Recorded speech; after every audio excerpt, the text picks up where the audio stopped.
Bahkan kadangkala boleh dicolek. Makanya cewek, mari kita kerjasama.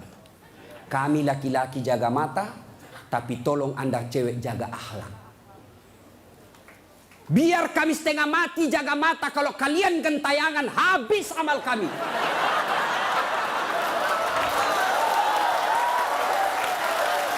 Ya, saya kalau mau pergi mengajar di kampus, saya ngaji dulu beberapa ayat, sholat duha dulu 2 rakaat, baru 1 kilometer saya naik mobil hancur amalku. Sebelah kanan ketek, sebelah kiri dada, di depan paha. Nggak mungkinlah saya jalan terus begini, tiang listrik ku tabrak. Yo cewek, woi, mari kasihani mata kami. Dilihat haram, tidak dilihat barang bagus.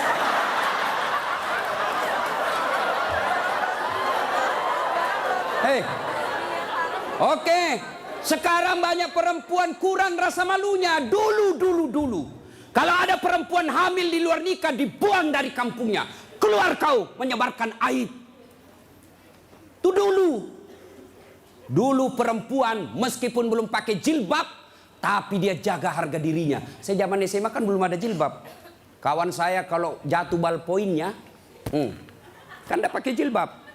Dia pegang dulu ini, lalu dipegang roknya di bawah, baru dia dongkok begini. Dulu. Sekarang cewek dia sengaja memang itu pakai tipis kecil, jalan dia mau tabrak kita. Hancur. Maka kalian akhwat yang datang di sini pengajian selama 3 hari 3 malam, tolong selamatkan saudara-saudara kalian akhwat-akhwat supaya mereka tidak pakai begitu. Kalian tularkan itu jilbabmu kepada saudara-saudara semuslimah. Jangan kau biarkan mereka, dakwai mereka. Dia mau dengar atau tidak, kewajibanmu sampaikan, soal diamalkan urusan lain. Terutama juga yang pakai jilbab tapi tidak memenuhi syarat. Pakaian jilbab itu, pakaian menurut Islam itu ada 4 syaratnya. Nih dengar baik-baik yang mau bikin baju. 1, syarat pakaian itu nutup aurat. Alhamdulillah kalian semua nutup aurat. Mana auratnya perempuan? Seluruh anggota tubuhnya kecuali telapak tangan. Saat itu pakai jilbab kelihatan lehernya, tinggal lehernya dibakar nanti. Ya, kelihatan pahanya nanti dibakar. Kalau cewek masih enak dilihat. Ini ada juga orang tua, sudah mau ada cucunya. Pakaiannya saya tanya, Bu, kenapa pakai begitu? Ibu sudah tua. Dia bilang, ini baru ada, dulu waktu saya gadis tidak ada begini, Ustaz. Ini namanya bagus dikasih ibu, kasih STNK. Tahu STNK? Sudah tua, nakal kembali. Kasih itu STNK itu buru-buru gitu. Laki-laki mana auratnya? Pusat sampai lutut. Artinya adik-adik, kalian yang sudah mengaku diri hijrah, silakan main futsal, silakan main bola, silakan olahraga, tapi tolong jangan kelihatan pahamu. Pahamu adalah dosa ketika kau kelihatan. Kau suruh saudara putrimu jilbab, kalian main bola kelihatan paha, dosa. Nggak ada nafsu lihat pahaku. Siapa bilang? Siapa tahu ada janda-janda tua sudah lama nggak lihat paha. Bisa jadi. Ya. Yang kedua, syarat pakaian menurut Quran, menutup aurat. Yang kedua, tidak mempertontonkan lekuk-lekuk tubuh. Ada orang pakai jilbab tapi bajunya sempit. Susah jalannya. Coba lihat itu kalau ada pengantin. Pakailah jilbab sakaratil maut. Yang 3 lapis, kuning, biru, abu-abu. Dikasih kiri lagi sedikit. Ada talinya dia ikat-ikat dulu. 2 meter dia kasih di lehernya. Kasih dulu. Mulai tidak bisa goyang tangannya. Bajunya sempit. Roknya sempit. Jalanlah dia bilang suaminya, buru-buru ibu kita ketinggalan. Tunggu dulu Pak. Dongok. Itu namanya beleng-beleng. Tahu beleng-beleng? Dongok. Tahu dongok? Kau lah itu. Ayo. Syarat yang ketiga, cowok juga. Kalian pikir kalau kau cowok berpakaian ketat-ketat tidak berdosa? Dosa juga itu. Yang lebih mencengkelkan itu yang gendut. Masuklah dia di masjid pakai kaos oblong. Begitu dia ruku, mulai mencemaskan. Sujud, ada celengan. Beleng-beleng.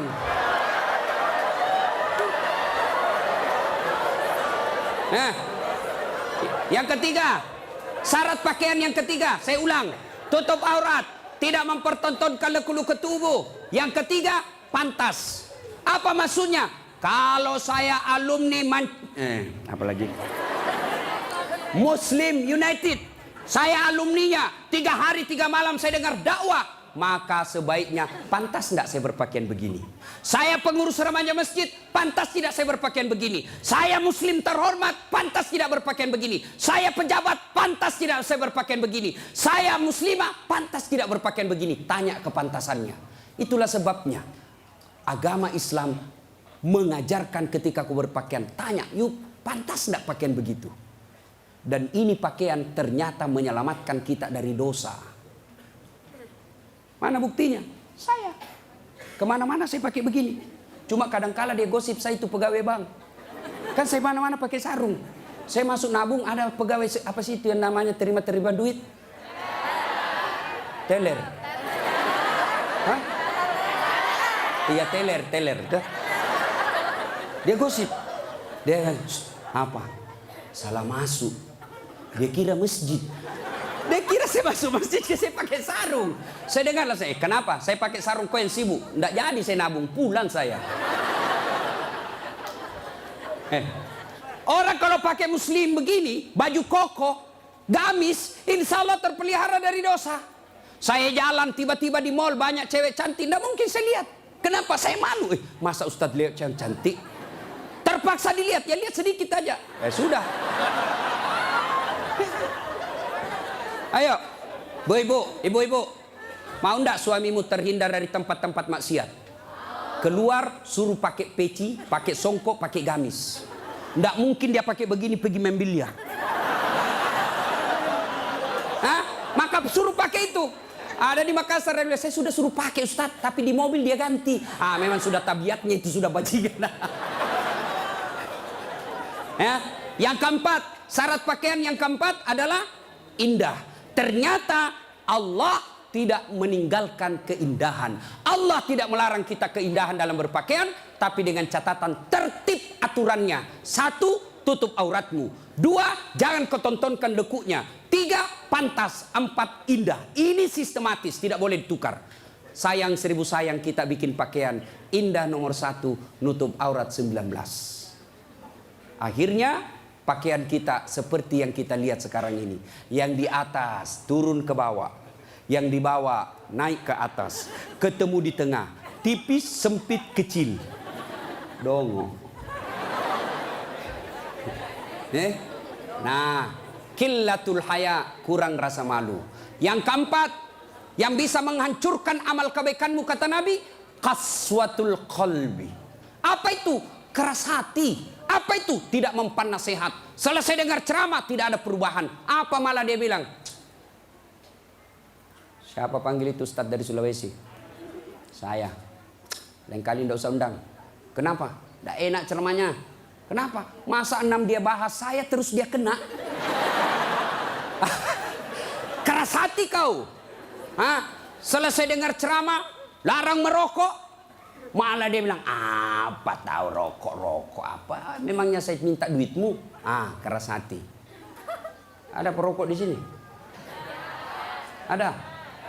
Saya doakan kalian berhenti merokok. Coba dengar itu calon-calon istrimu. Itu biasa orang merokok kayak kurang kerjaan. Itu aja dikerja 10 menit. Dan saya kasihan kadang-kala kalau di bandara. Coba lihat tuh perokok, dikasih masuk kayak kotak-kotak, kayak belek-belek. Sendiri di dalam enggak. Sekali-kali isap kunyah. Jangan kau sebarkan itu asapnya ke kita. Bolehlah kau merokok, silakan, tapi jangan kasih asapnya orang lain. Bagaimana caranya Ustaz? Kau bawa kresek.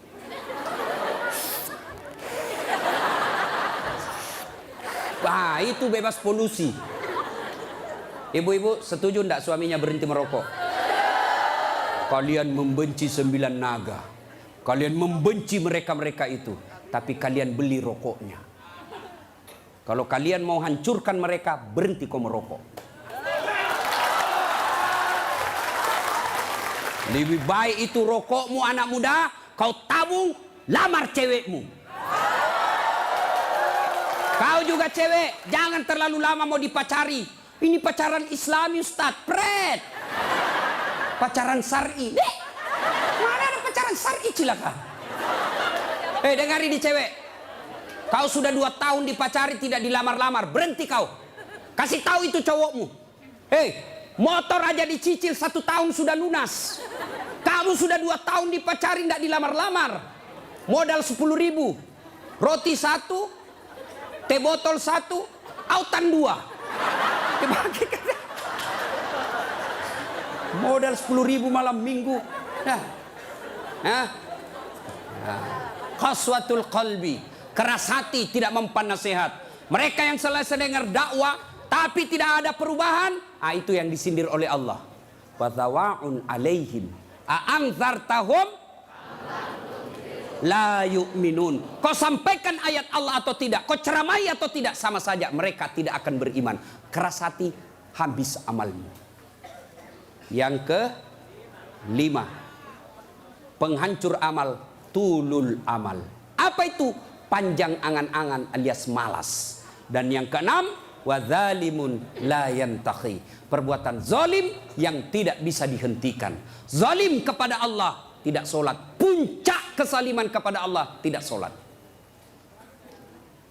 Ada yang malas sholat di sini? Ada? Adik-adik, mau jadi direktur, mau jadi pegawai, mau punya rumah yang mewah, gampang. Perbaiki sholatmu. Kecil buat Allah kasih kau mobil. Kecil buat Allah kasih kau rumah yang mewah. Allah cuma minta sempurnakan sholatmu. Ada di sini yang tidak ada masalah? Ada? Ini malah muka-muka penuh masalah semua ini. Ayah, mana ada manusia tidak ada masalahnya?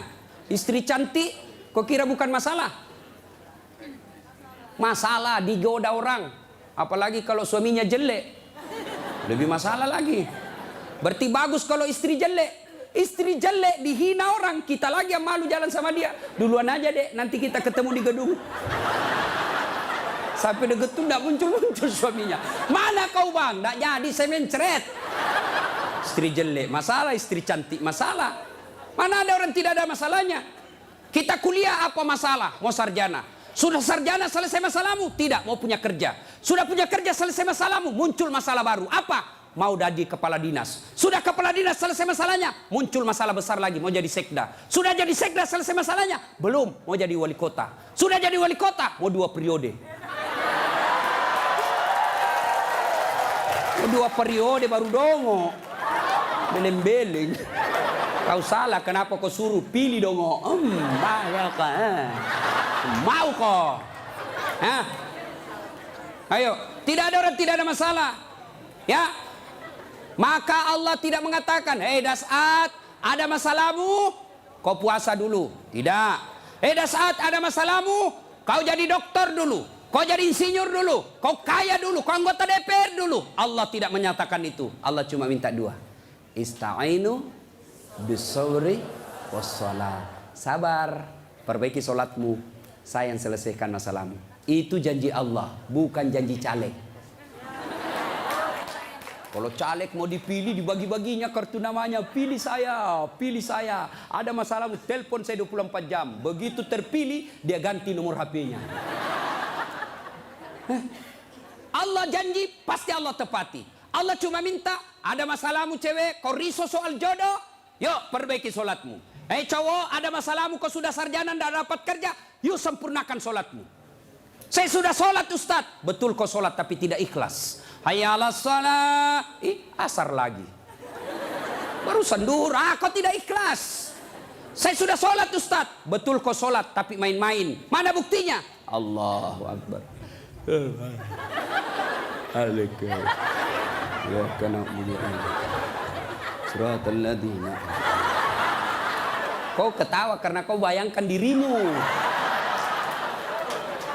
Nah, siapa yang ngajar kau sholat begitu? Sampai ada yang tanya saya, ibu-ibu, Ustadz boleh enggak sholat? Panas Ustadz di rumah, enggak ada AC, enggak ada kipas. Sholat duhur boleh enggak tidak pakai BH? Boleh, tapi kau tidak beradab namanya. Boleh. Bayangkan kalau kau ruku.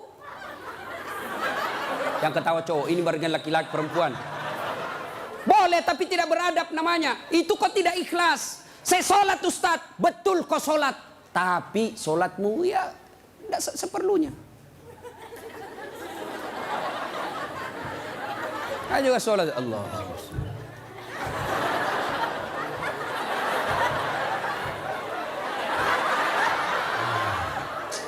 30 tahun kau sholat kalau begini gayamu, bos. Adik-adik, kau punya handphone? Ibu-ibu punya handphone? Waktu beli handphone itu ada buku pedoman kan? Iya.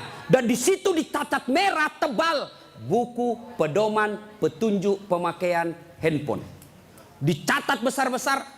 Catatan penting, baca buku pedoman ini sebelum penggunaan handphone. Handphone aja kau pakai itu belum tentu untuk kebaikan, ada buku pedoman penggunaannya. Sholat kalian yang pakai 5 kali sehari semalam paling sedikit, lalu kenapa kau tidak pernah buka buku pedoman sholatmu?